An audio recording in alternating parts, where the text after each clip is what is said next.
This one I'll let you just let me know. Good evening from New Jersey. It is a MASH monthly meeting. Cheers. This is the winning beer from Eric, a porter, and then since he won that porter competition, they scaled it up and made it a hammer of something. Delicious. Boozy too, at 8.5%. Let's get this started. I am Rich Cohen. I'm the president of MASH. For a couple of you, this is their first meeting. I met everybody. What I'm going to do is introduce the board members who are here, and then I'd like to go around. Anybody who this is their first MASH meeting, just introduce yourself, tell us who you are, where you're from, and why you're here, what your brewing history is, if any, and hopefully this is not the only meeting. So at this point, I think the thing to know is if you're in the Advent calendar, there's 13 of us. The way this project works is we are each donating some beers. We're going to bring them to the next meeting and assemble it into a case of 24 to 25 beers that everyone's going to take home.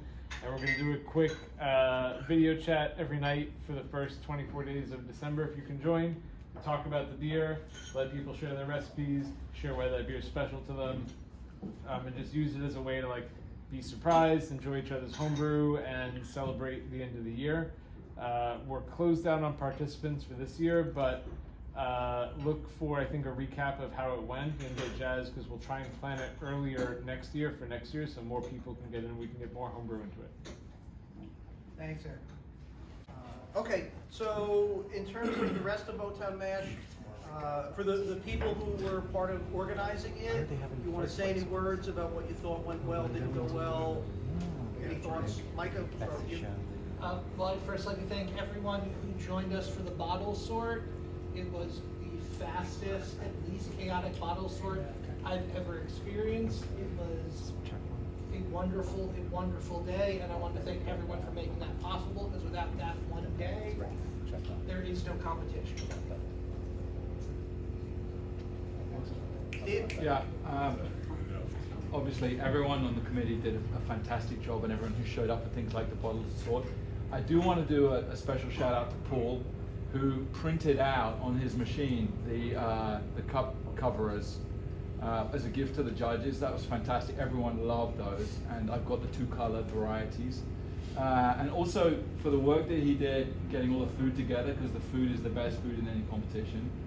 And a special shout out to his wife, Katie, who made those insane pastries and treats, right, which we enjoyed throughout. I mean, I probably ate half of all of them, which is why I'm speaking up about it. But a special appreciation to you, Paul, and your wife for the work that you did. Thank you very much. I want to thank all of the stewards. This year I got wrangled into judge, and the fact that I could disappear and have that job be working on autopilot means that we're learning how to do the job well and all of that, so thank you. That's a crucial job that just makes everything, it's like greasing the wheels. Everything else moves smoothly if that job's being done well, so thank you. And I want to pick up on that. Thanks everyone that did steward, that is here. Thank you so much. As difficult as it was to get judges, it was even harder to get stewards. And we had to look at people that signed up for stewards and make sure if they were going to judge, they could judge first. So thank you. I know there's a handful of you here. That was really helpful.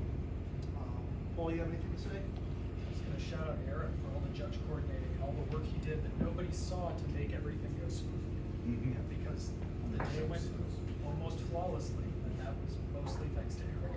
Except for the sour thing. We got that fixed. Really talk. I don't know. Thank you. I guess I appreciate that a few things did not go according to plan, but we were able to roll with the punches, and I feel like something's always not going to work or be suboptimal, and the fact that we just adapted and made it all happen, and honestly got 0 complaints from anyone about anything. We got loads of compliments from judges about the food, about the quality of the beers. I feel like at the end of the day, yeah, there's some things about it that are not great and some things that we wish were different.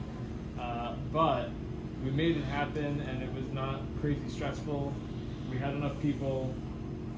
We did a great job. The bottle sort was the shortest bottle sort we've ever had because we had so many people there, and we had labels that were not the crappy labels. Ask me about the history on that one if you're interested. I think the question now that it's done is we have to figure out, given how it's been going the past few years, where do we go from here so that we keep running really excellent competitions. We do get a lot of compliments from people in other clubs, which is always nice. Yeah, I mean, I know about all the work that goes on in the background, and we put a lot of effort into it, and it takes all of us.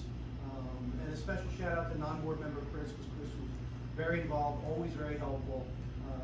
And Chris basically stepped off the board to allow other people to step in. But Chris has still been involved, and he always does a great job. To make sure I pointed that out. And not just in the short term, we would not have had enough judges if it was not for the training from this class that supply the judges. So that, over the last couple of years, led us to be able to. And Steve's random friend of a friend who showed up to fill last minute. That guy, Judge Seidman. The last thing I'd like to mention, because it's not Mr. His own board, is all the hard work Rich has done to get all of the prizes and wrangled and put together and organized. All the magic things he does that no concept of to make all this happen. The lists he gives all of us so we know where to be. I sometimes can't find my own basket. Dealing with us when we act like children.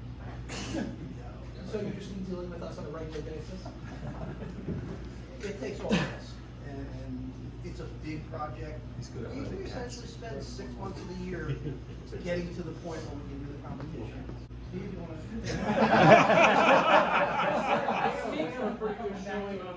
Because they don't have judges, they don't show up to our competition either. Steve is the one that does show up at almost all the Jersey Yeah, competitions, so. I'm the judge coordinator for ours, and I can tell you, it is excruciating getting enough judges. So we're not alone. Oh, you guys, we had it worse than you guys, because we also had to have how many remote sessions to get through it? Yeah, Steve got tired of seeing us. no.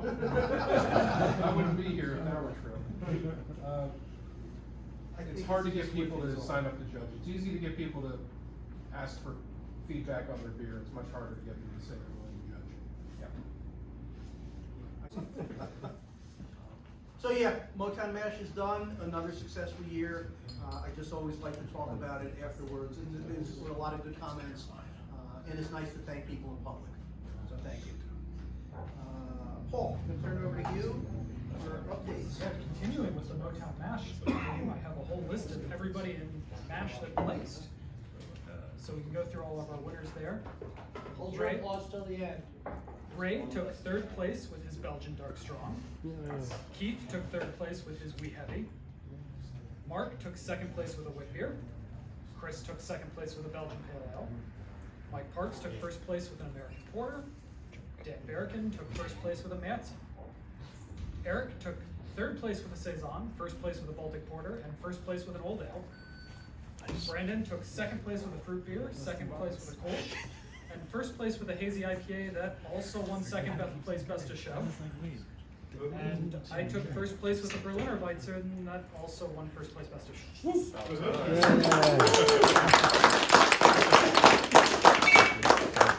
Damn good showing out of MASH.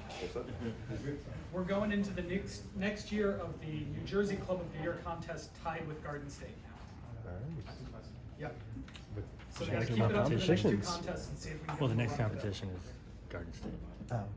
Where that leaves the Habodi standings, it's really close up top. Keith has 139 points. I'm in 2nd with 51. Eric is in 3rd with 47. There's still time. There's still time. This goes until the last meeting in December. So if you want to beat Keith, get all your beers into all the competitions. I'll send something. Brandon is in 4th with 43, and Dan is in 5th with 30. Thank you to our hosts again. Thank you, Ron. Besides hosting us, they did a really nice thing, and last year they volunteered for our Porter Club only competition to brew the winner of that competition, which ended up being me. And I'm not thanking you that it's my beer, I'm just thanking you for really leaning in and supporting us as a club. This beer is special to me because it's a recipe that I've been working on probably amongst the longest of all the recipes that I've been working on, which doesn't mean anything, but it is what it is. This recipe was inspired by Jack's Abbey Framingham, not any of the pastry or ridiculous versions of it, but back in the good old days before pastry stouts were popular, they just brewed plain old Framingham. And I didn't know what a Baltic Porter was when I went there. I don't think I was in MASH. I don't think I knew what the BJCP was. I went there and I was in the mode of, I've got a 6-month-old baby in tow. I hate 6-month-old babies. I'm going to order the strongest beer on the menu. And that was Framingham, and I was like, I don't know what this is, but I need a lot of this. So I brought some home, and then tried to figure out, like, what is this? How do I brew it?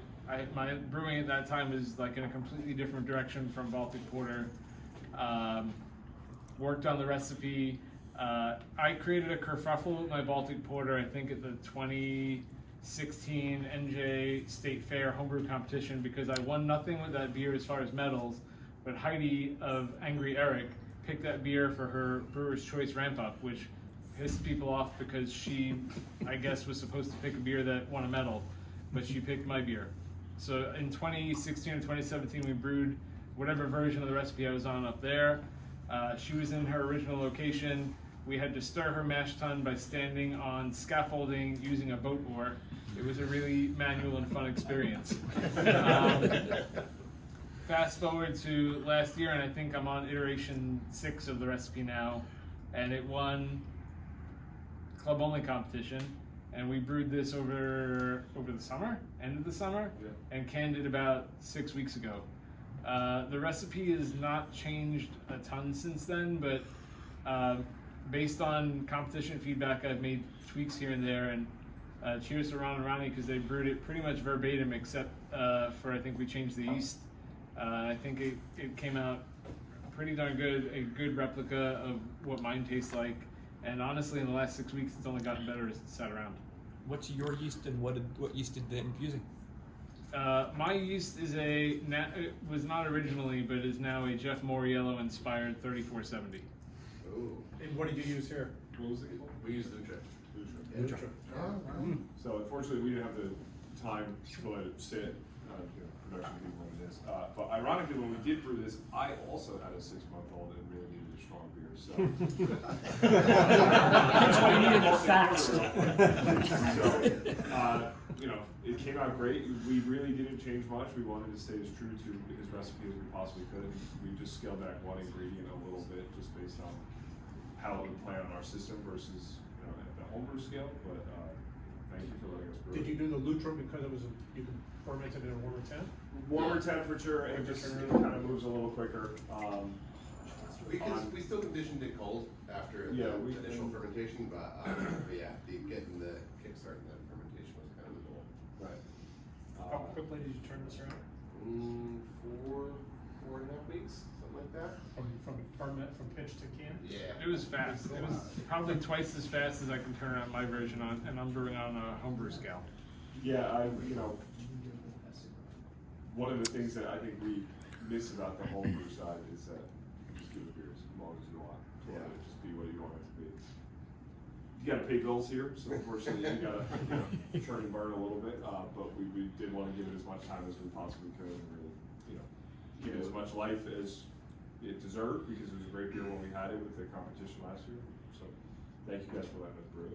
Thank you for doing that. It's delicious. Hopefully you guys enjoy it. Hopefully it stays true. Cheers. Cheers. So what do the folks say? Sorry. What are the people that say? Oh, it's like it's got a incredible response. 4.1 on Untapped, which I know is Untapped, it's whatever. But For a not IPA, for that's not- amazing. It's really, really good. Eric, that does go on your list. 4 out of 5. It's overwhelming. In the wild too, we've had a couple of restaurants by it too, so. JR Cigars in Wayne, It's a perfect cigar. right? So, so pairing with cigars and it proves. Yeah, so if you guys want to go, we're actually they just tapped that. Oh, they just tapped it. I thought because they just ordered more. I didn't know. No, they ordered more. They ordered some other food, but they tapped that keg up there around us. So if you're in the neighborhood, you want to have a cigar and enjoy this beer with it. that's the spot. Yeah. And they are very excited to have it, so. They have the beer and cigars, but you only have beer. We're not allowed to do the cigar part. Right, here. Oh, you can do that up there, sure. But you can't take the beer up there. You can, up to like the little edge of our sidewalks. There's a gray area where you can do that. We see a cop come back into this. Well, if you're gonna do that, use the porch on the back side of the building. Yeah, right, yeah.